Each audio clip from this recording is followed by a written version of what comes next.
Hello students, welcome to the class of embryogenesis of Amphioxus.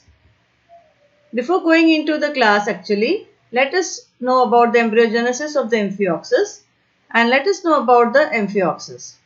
Amphioxus is an oviparous animal and has an indirect development producing a free living ciliated and self-nourishing larva which has to undergo the process of metamorphosis. Its embryonic development has general resemblance with that of vertebrates on one hand and with the echinoderms on the other hand. In Amphioxus, the sexes are separate. No well-marked sexual dimorphism between male and the female sexes. That is, we cannot distinguish the male and the female externally. Testes and ovaries remain located on both sides of the body between the body wall. There are approximately 28 gonads on each side and they remain extended from 12th to 41st of the myotomes. Neither the testes nor the ovaries ever develop ducts, that is, they are ductless. Now let us see the gametes. The spermatozoa of Amphioxus have typical structure of flagellate spermatozoa. It contains head, middle piece and tail.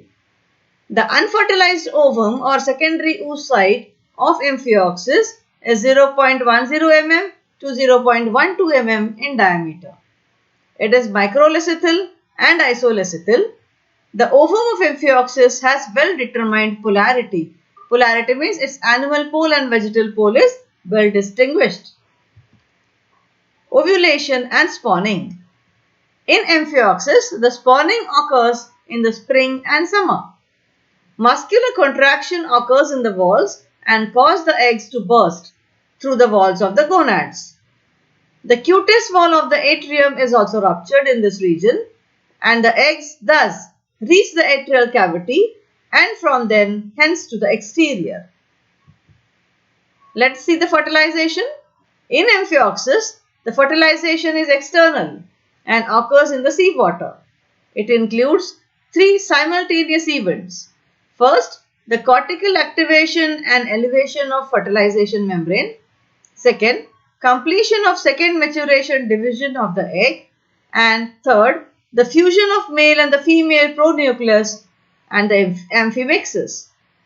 The fertilized egg of the Amphioxus become telolecithal, that is, the yolky content is moved to one side. It becomes telolecithal. Now this fertilized egg is organized. The fertilized egg of Amphioxus has well-marked polarity. That is, the animal pole and vegetal pole are very well marked. It has bilateral symmetry and a well-established cytoplasmic organization. The entrance of the sperm slightly to one side of the vegetal pole, it establishes a third point on the egg and so determines the median plane.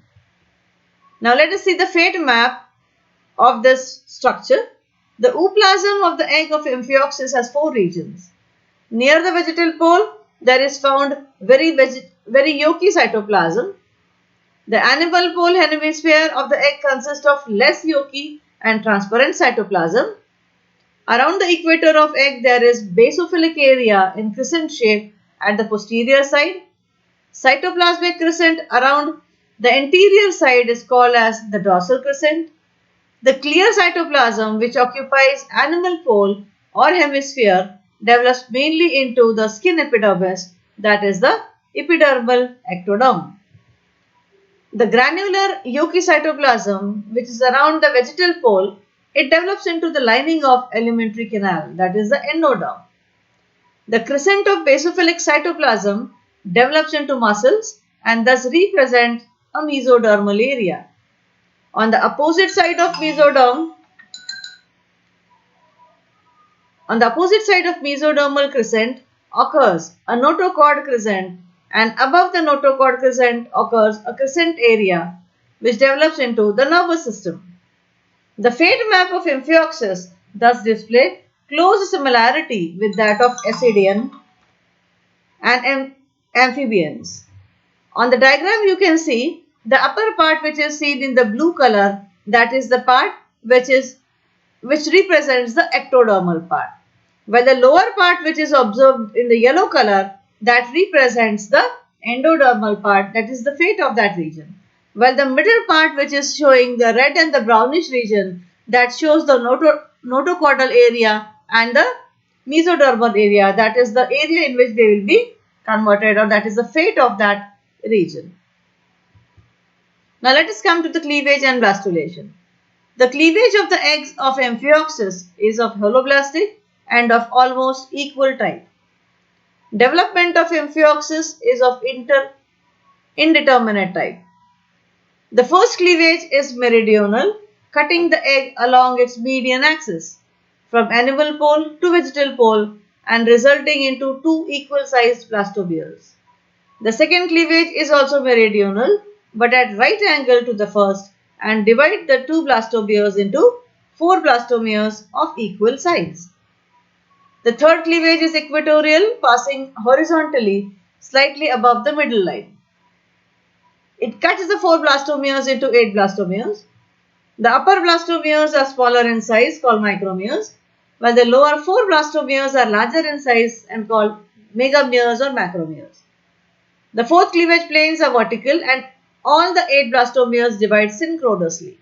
They result in 16 cell stage, among which 8 are micromeres and 8 are megameres. The fifth cleavage planes are latitudinal and synchronous, resulting into 32 cell stage arranged in 4 tiers. The sixth cleavage planes are approximately vertical and synchronous, resulting in 64 cell stage. After sixth cleavage, the synchronous character of division declines. At 64 cell stage, the embryo forms a ball-like structure called as morula. Let's see the blastulation. A semi-fluid material accumulates in the center of the mass of the cell, that is the blastomeres of morula.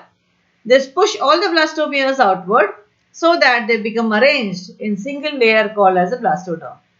It encloses a central liquid fluid cavity, blastocele. Blastomeres of morula perform some morphogenetic movements and each assumes a columnar shape.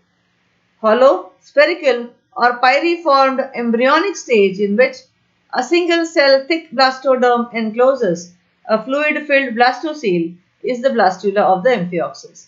So in this diagram we can see the first, that is the zygote, then 8 cell stage, then blastula and the cross section of blastula.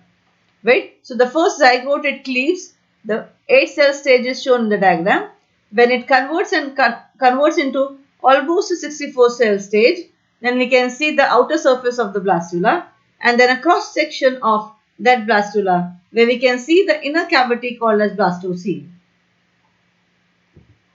Now the structure of the blastula, a fully developed blastula of Amphioxus is called coeloblastula. It contains large blastocele and a blastoderm consisting of a single layer of columnar cell. The cells at the vegetal pole are somewhat larger and thicker. The cells formed by ventral or mesodermal crescent are small size and spherical amoebocytes, while the various types of intercellular junctions such as tight junctions and gap junctions are established between the columnar cells.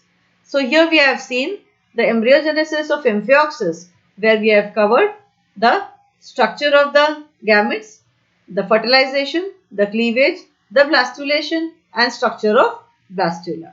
Thank you.